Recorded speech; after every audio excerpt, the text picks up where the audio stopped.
그 아카데미 시상식에서 큰 사건이 일어났습니다.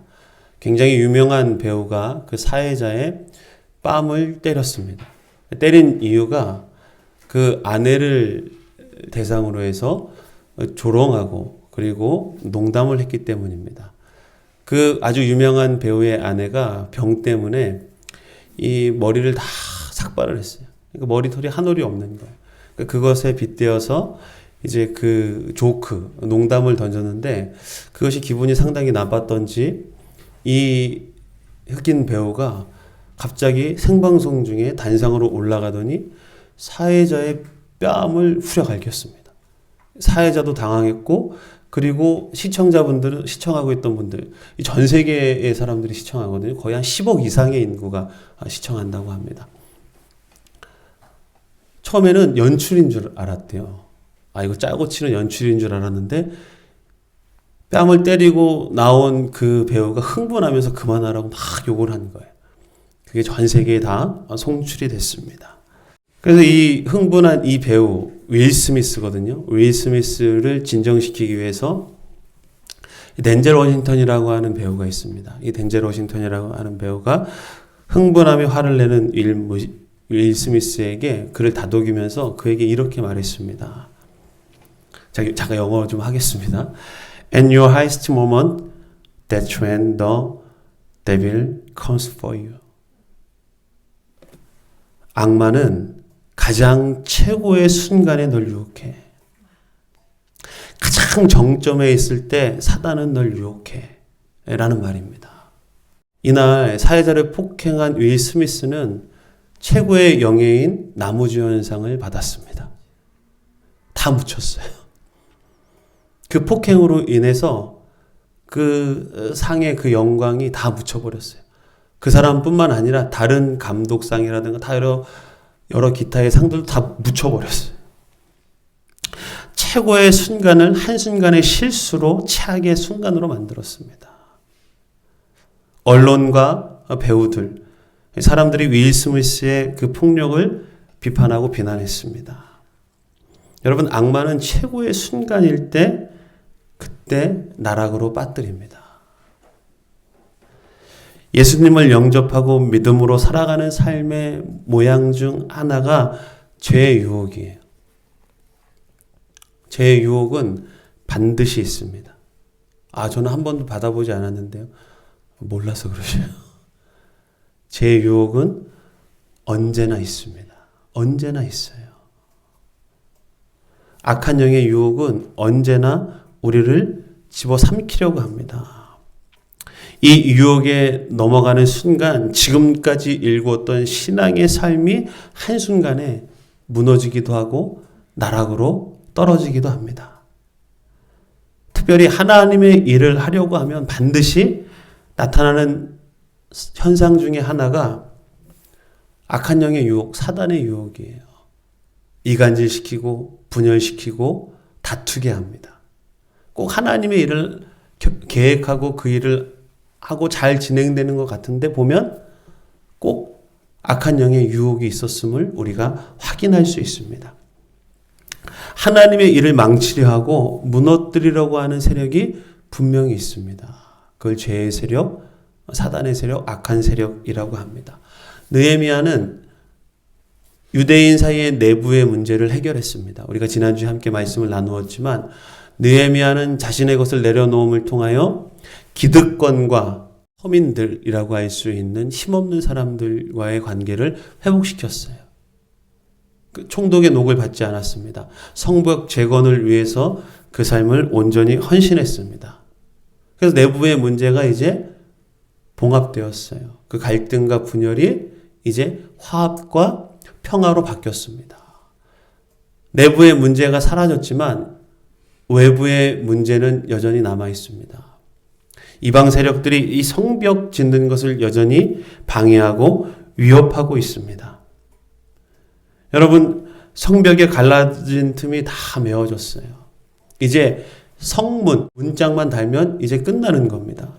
오늘 본문 말씀 5장 1절을 보면 6장 1절 오늘 본문 말씀 6장 1절을 보면 산발락과 도비아와 아라비아 사람 게셈과 그 나머지 우리의 원수들이 이 이방 세력들이 내가 성벽을 건축하여 허물어진 틈을 남기지 아니하였다 함을 들었는데 이제 성벽은 다 지어진 거예요. 이 남은 것은 그때는 내가 아직 성문에 문짝을 달지 못한 때였더라. 이제 문짝만 달면 끝나는 겁니다. 문짝만 달면 성벽과 성문의 재건이 이제 완료되는 거예요. 굉장히 뜻깊은, 굉장히 설레는 시점을 앞두고 있는 거예요.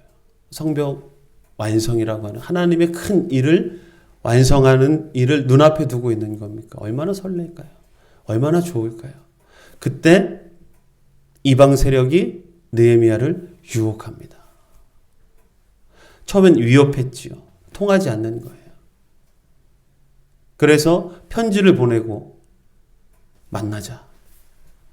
우리 화친을 맺자. 우리 평화를 맺자라고 말하는 거예요. 2절 말씀 보면 산발락과 게셈이 내게 사람을 보내어 이르기를 오라 우리가 오너 평지 한촌에서 서로 만나자 하니 실상은 나를 해하고자 함이었더라. 하나님의 일이 마무리되는 이 시점에서 외부의 적은 포기하지 않고 마지막 수단을 사용합니다. 마지막 음모를 계획합니다. 그것은 책임자인 느헤미야를 살해하려고 하는 계획입니다. 여러분 산발락과 게셈이 느헤미야를 만나자고 했을 때 우리가 당신을 죽일 겁니다. 그러니 만나 주십시오. 이렇게 했을까요? 산발락과 게셈이 사람을 보낼 때 그 사람을 통하여 말을 전할 때 내가 당신 죽일 거니까 꼭 우리 만납시다. 그렇게 했을까요? 그렇게 하지 않습니다. 온갖 감언이설을 늘어놓았겠지요. 온갖 좋은 말들을 늘어놓았겠지요. 어쩌면 성벽과 성문 건축을 도와주겠다고 말했을 수도 있습니다. 그런데 느헤미야는 이들의 음모와 계략에 넘어가지 않습니다. 왜 넘어가지 않습니까? 2절 후반부에 답이 있습니다. 우리 2절 후반부 우리 함께 봉독합니다. 실상은 여기서부터 함께 봉독합니다. 자, 시작. 실상을 나를 해하고자 함이었더라. 아멘. 온갖 말로 느헤미야를 위험에 빠뜨리려고 했지만 느헤미야는 이 모든 음모와 계략을 알고 있었어요. 느헤미야는 산발락과 도비아가 자신을 죽이려고 꾸미는 일임을 알고 있었습니다. 그렇게 그들의 술수에 말려들지 않았습니다. 느헤미야는 지혜로운 지도자입니다. 그 지혜의 근본은 하나님을 경외함입니다. 하나님을 경외하는 삶의 모습은 내려놓는 삶이에요. 우리 지난주와 함께 우리가 말씀을 나누지 않았습니까? 하나님을 경외하는 삶의 모양은 내려놓는 거예요. 무엇을 내려놓는 겁니까?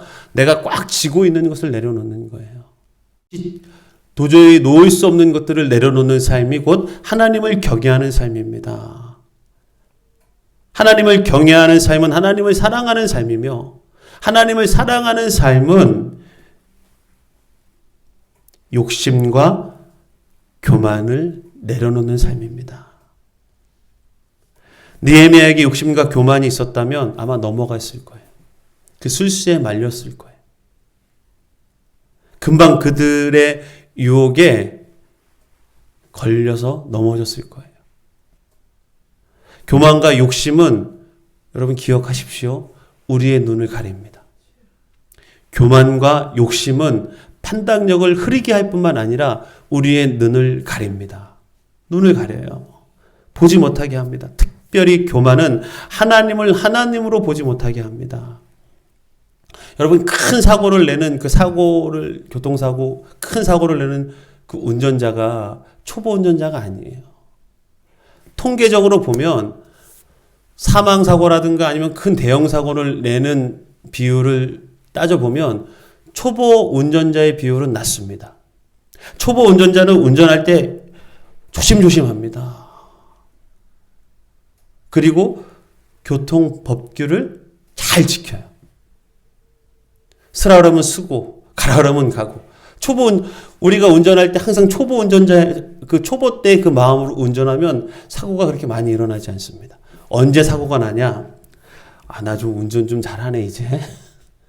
익숙하고, 운전 잘한다고 우쭐해 할 때, 그때 사고를 많이 낸다고 합니다. 여러분, 교만은 우리의 눈을 가리고 있는 그들의 현실을 보지 못하게 만듭니다. 여러분, 성경에서 말하는 교만은 무엇입니까? 먼저 이 교만이라고 하는 단어의 뜻은 무엇입니까? 여러분, 교만이라고 하는 단어의 뜻 정확하게 알아야 하지 않겠습니까? 이 교만은 한자입니다. 교만할 교와 게으를 만의 합성어입니다. 교만할 교, 게으를 만. 그것이 교만이래요. 이 교만할 교의 뜻은 무례하다, 버릇없다, 잘난 체하다라는 뜻이에요. 게으를 만자는 게으르다, 오만하다, 거만하다라고 하는 뜻이에요. 이 교만이라고 하는 이 단어의 뜻을 이제 좀 어렴풋이 우리가 짐작할 수 있습니다. 한자의 뜻을 보면 교만은 상대방을 무시하고 예의 없으며 거만하고 이기적인 마음입니다. 이게 교만이에요. 여러분, 근데 성경에서 말하는 교만은 조금은 비슷하지만 맥락이 달라요. 성경에서 말하는 교만은 하나님과 같아지려고 하는 인간의 모든 마음입니다. 성경에서 말하는 교만은 하나님과 같아지려고 하는 인간의 모든 마음입니다. 하나님과 같아지려고, 하나님과 똑같이 되려고 하는 그 마음이 교만이며 죄의 시작입니다. 여러분, 사단이 인간을 유혹할 때 사용한 무기가 무엇입니까? 사단은 인간에게 선악과를 네가 먹으면 너의 눈이 밝아져 하나님과 같이 될 것이라고 했어요. 하나님과 같이 될 것이다. 사단이 사용한 무기는 교만입니다. 거짓과 교만입니다. 이 유혹에 넘어갔어요. 스스로가 하나님이 되고 싶어 하던 그 마음이 교만이에요. 교만한 사람은 하나님을 의지하지 않습니다. 왜요? 본인이 하나님이기에, 본인이 신이기에 다른 그 어떤 것을 의지할 필요가 없어요. 교만은 자기 자신이 신이 될 뿐만 아니라 물질을 신으로 삼습니다. 그게 우상숭배죠. 지금 최고의 신이 여러분 누구인지 아세요? 지금 최고의 신, 사람들이 생각하는 최고의 신은 돈이에요. 돈으로 뭐든지 다 할 수 있어요. 진짜 그렇더라고요. 그게 교만이라는 거예요. 돈을 신으로 생각하는 것 자체가 교만입니다. 그런데 여러분, 스스로 하나님이 된 사람, 스스로 이 교만한 마음을 가지고 있는 사람, 하나님을 의지하지 않습니다. 여러분, 세상에서 똑똑한 사람은 사기를 안 당할 것이라고 하는 통념이 있습니다. 똑똑한 사람은, 머리 좋은 사람은 사기를 당하지 않을 것이다. 사리 분별이 정확하고 판단력이 분명하며 계산이 빠른 사람은 사기를 안 당할 것이다 라는 통념이 있어요. 근데 그렇지 않아요, 실상은. 지금까지 인류 역사상 가장 뛰어난 천재 중에 한 사람이 아이작 뉴턴이에요. 아이작 뉴턴이 만유 인력의 법칙을 발견했습니다. 고등학교, 중학교 교과서에 반드시 나옵니다. 반드시. 다 알아요. 뉴턴은 다 알아요. 떨어지는 사가 만유 인력. 다 알아요. 근데 이 천재 과학자 뉴턴이 주식 사기를 당합니다. 그 똑똑한 뉴턴, 천재인 뉴턴이 주식 사기를 당해요. 1720년 남해 해사 버블 사건입니다. 굉장히 주식 그 역사에서는 굉장히 유명한 사건이, 이 사건으로 거품 경제라고 하는 단어가 생겼어요. 이 회사에 뉴턴이 투자를 한 거예요. 그런데 거액의 손해를 보았습니다. 2만 파운드라고 하는 거액입니다. 지금 우리나라 돈으로 치면 한 20억 정도 된다고 합니다. 제가 찾아보니까. 그때 당시에 2만 파운드가 20억이에요. 20억이라고 하는 거액의 손해를 보았습니다. 손해를 본 다음에 아이작 뉴턴이 굉장히 유명한 말을 남깁니다. 들어보십시오. 나는 천체의 움직임까지도 계산할 수 있지만 인간의 관기는 도저히 계산할 수 없었다. 아이작 뉴턴의 오류가 뭐예요? 아이작 뉴턴은 천체를 정확하게 계산하듯이 인간의 심리, 인간의 행동을 계산할 수 있다는 교만이 있었어요. 그 교만이 올무가 돼서 아이작 뉴턴을 탁 건 거예요. 여러분, 교만한 사람은 하나님을 잊어버립니다. 신명기 8장 14절입니다. 내 마음이 교만하여 내 하나님 여호와를 잊어버릴까 염려하노라. 여호와는 너를 애굽 땅 종 되었던 집에서 이끌어내시고 하면서 모세가 설교를 통해서 이스라엘 백성에게 경고하는 거예요. 내 마음이 교만하면 내 하나님 여호와를 잊어버릴까 염려하노라. 여러분, 머리 좋은 사람, 똑똑한 사람이 하는 착각이 뭔지 아세요? 나의 선택은 틀리지 않아. 나의 판단은 옳아. 그래서 사기에 잘 당한대요. 내가 잘못된 선택을 할 리가 없어. 내가 이리 재보고 저리 재보고 온갖 치밀한 분석과 계산을 했어. 나는 틀릴 수가 없어. 난 옳아. 그것이 올무가 된다는 거예요. 여러분, 교만은 하나님을 낮추고 자신을 높이는 거예요. 내가 하나님이 되는 거예요. 그럴 때 유혹에 넘어갑니다. 제 유혹에 그럴 때 넘어가는 거예요. 사기는 똑똑한 사람들이 더 많이 당합니다. 자기의 판단이 옳다고 생각하는 사람이 더 많은 사기를 당합니다. 그러나 나도 틀릴 수 있음을 인정하는 사람들, 나도 실수할 수 있음을 인정하는 사람들은 생각 외로 사기에 많이 당하지 않는다고 합니다. 여러분, 주님 앞에서 겸손히 서라는 말을 들은 적이 있을 거예요. 주님 앞에서 겸손히 서야 한다. 여러분, 우리는 주님 앞에 겸손히 서야 합니다. 하나님 앞에 겸손히 서는 사람은 언제나 자신이 유혹에 흔들릴 수 있음을 알고 있습니다. 하나님 앞에 겸손히 서는 사람은, 하나님 앞에 겸손한 사람은 내가 언제든지 죄의 유혹에 흔들릴 수 있음을 알고 있어요. 제 앞에 당당하지 않습니다. 제 앞에 자신 있어 하지 않습니다. 제 앞에 섰을 때 두렵고 떨리는 마음으로 주님을 의지합니다. 언제든지 유혹에 넘어져 고꾸라질 수 있기 때문에. 느헤미야는 교만한 마음이 없는 사람이었기 때문에, 하나님을 경외하는 사람이었기 때문에 그 유혹에서 넘어가지 않았습니다. 그와 함께 느헤미야는 욕심이 없었어요. 욕심이 없었습니다. 성벽이 다 지어져 가고 완성이 되면 엄청난 업적이에요. 정치적 계산의 유불리를 따졌으면 느헤미야는 어쩌면 산발릿과 도비아의 그 음모에 넘어갔을 수도 있어요. 정치적 이득만 따졌다면, 정치적 권력만 쟁취하려고 했다면 느헤미야는 이 계략에 빠졌을 수도 있습니다.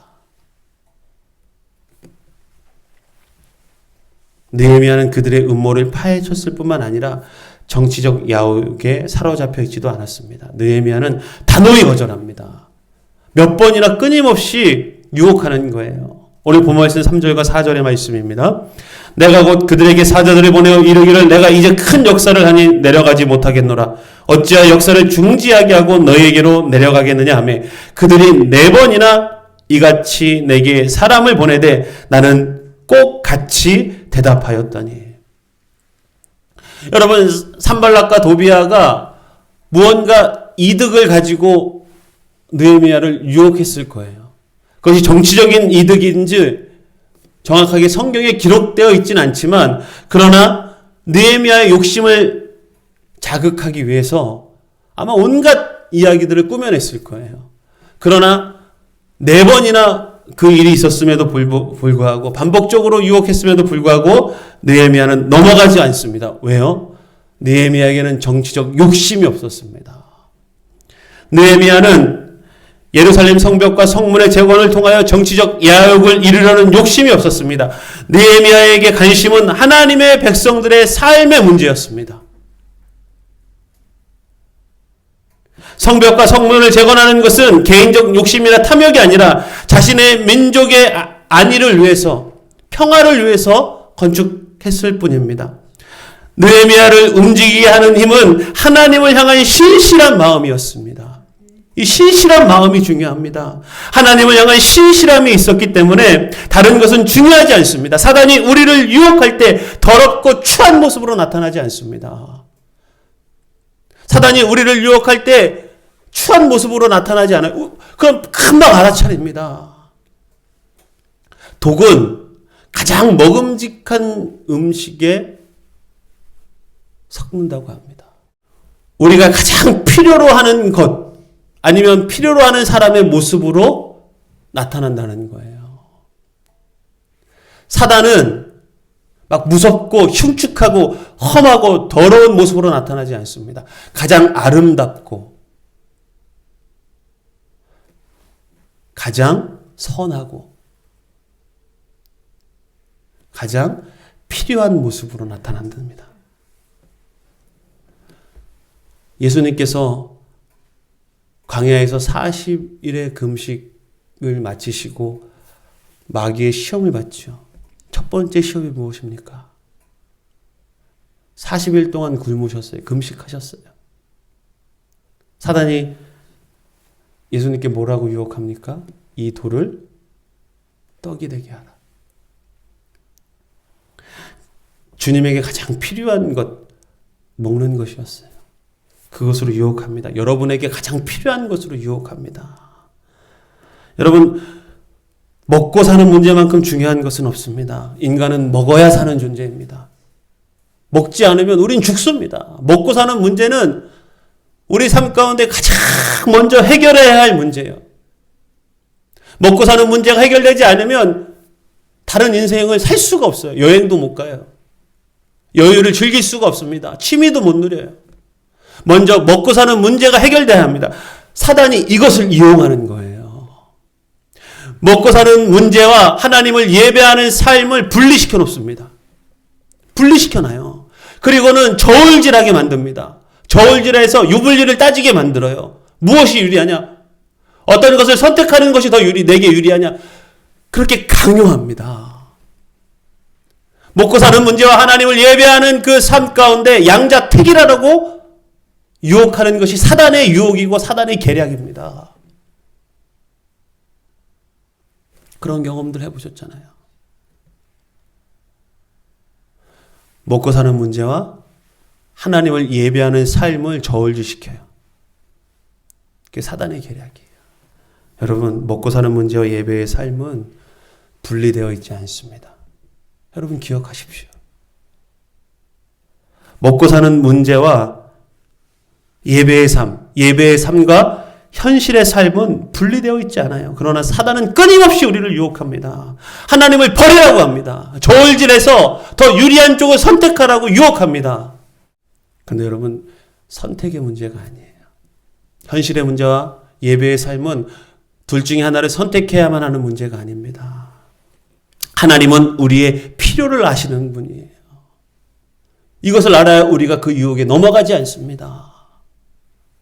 하나님은 우리가 먹어야 하는 존재임을 알고 계신 분이에요. 왜? 우리를 만드신 분이기에. 우리가 입어야 살아갈 수 있는 존재임을 아시는 분이에요. 왜? 우리를 창조하셨기에. 여러분, 하나님보다 더 우리를 잘 아시는 분은 우리를 더 잘하는 존재는 없습니다. 하나님보다 나를 더 잘 아는 존재는 없어요. 그래서 성경에 이렇게 기록되어 있습니다. 머리털 하나까지 세시는 하나님. 머리털 하나까지 세시는 하나님. 여러분, 사단은 저울질시키고 양자택일의 문제로 만들어버립니다. 너 이거 선택해야 돼. 너 이거 선택 안 하면 너 죽어.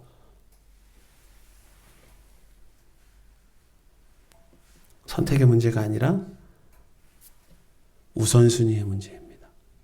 무엇이 먼저냐? 필요하지 않다는 게 아니에요. 현실의 삶의 그 먹고 사는 문제 해결이 필요 없다는 말씀이 아닙니다. 하나님이 우리의 필요를 아시기에 그의 나라와 그의 의를 구하면 하나님께서 그 모든 것을 더해 주신다고 약속하셨기에 우리가 믿음으로 그 말씀을 받아들이고 믿음으로 우리의 삶을 주님께 드릴 때 하나님께서 우리의 필요를 채워주십니다. 이 믿음의 삶을 아는 사람은 유혹에 넘어가지 않습니다. 예수님께서 이렇게 말씀하셨어요. 마태복음 6장 31절로 33절까지의 말씀입니다. 그러므로 염려하여 이르기를 무엇을 먹을까 무엇을 마실까 무엇을 입을까 하지 말라.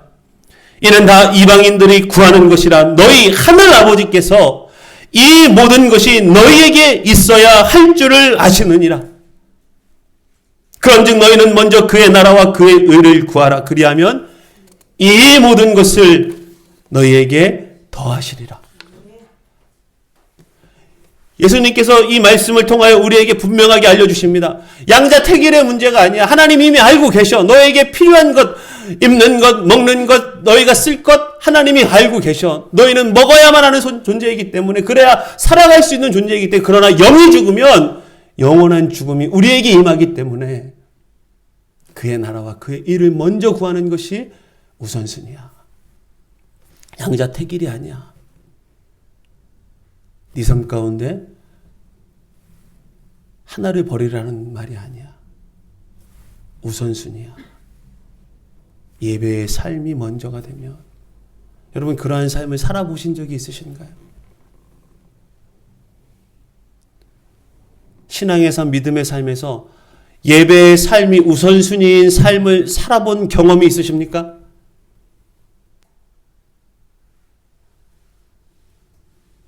살아보지 않으셨으면서 미리 예단하고 미리 판단하지 않으셨으면 좋겠습니다. 만약에 그랬다면, 만약에 살아보신 분이 계시다면 여러분 간증이 있지 않습니까? 하나님이 채워주신 그 놀라운 은혜의 역사를 경험하지 않으셨습니까? 근데 사단은, 악한 영은 버리라고 해요. 둘 중에 하나만 선택해. 저는 둘 다 선택할 겁니다. 저는 하나님을 예배하는 삶과 먹고 사는 문제, 현실의 삶의 문제 둘 다 선택할 거예요. 전 둘 다 선택할 겁니다. 그러나 예배의 삶이 먼저임을 선택합니다. 우선순위의 문제예요. 느헤미야가 이것을 알았어요.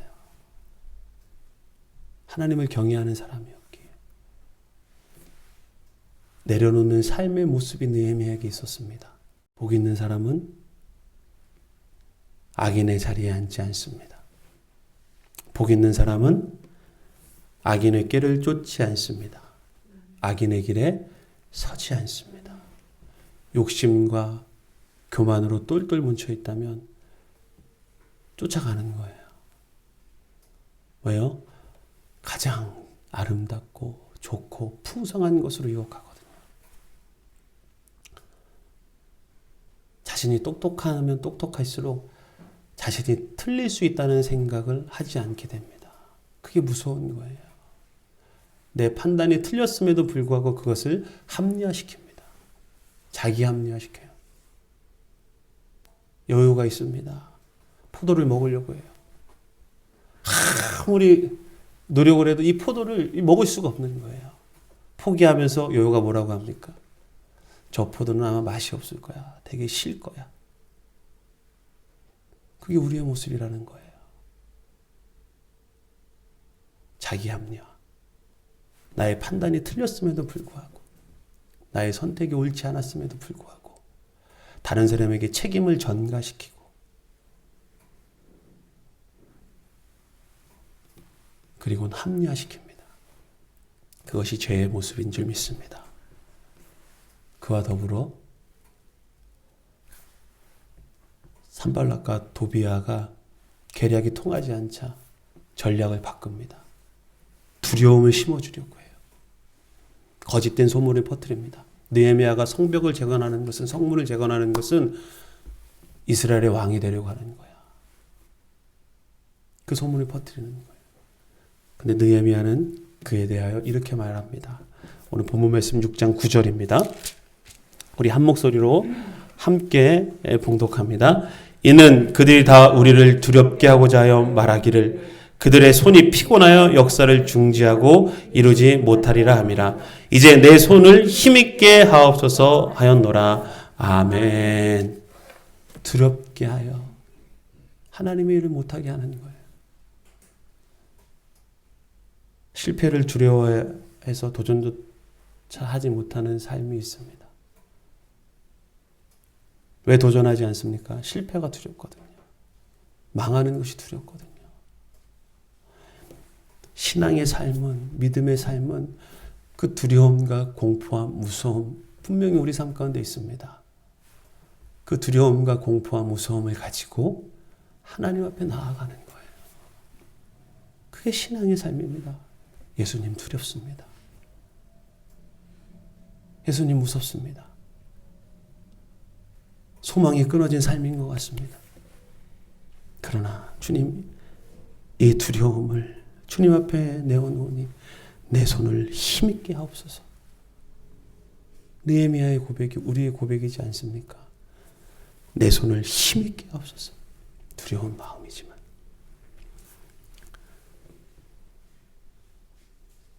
그래서 하나님 앞에 두려움과 무서움을 가지고 나아가는 삶이 곧 믿음의 삶이며 사단의 유혹을 이기는 삶입니다.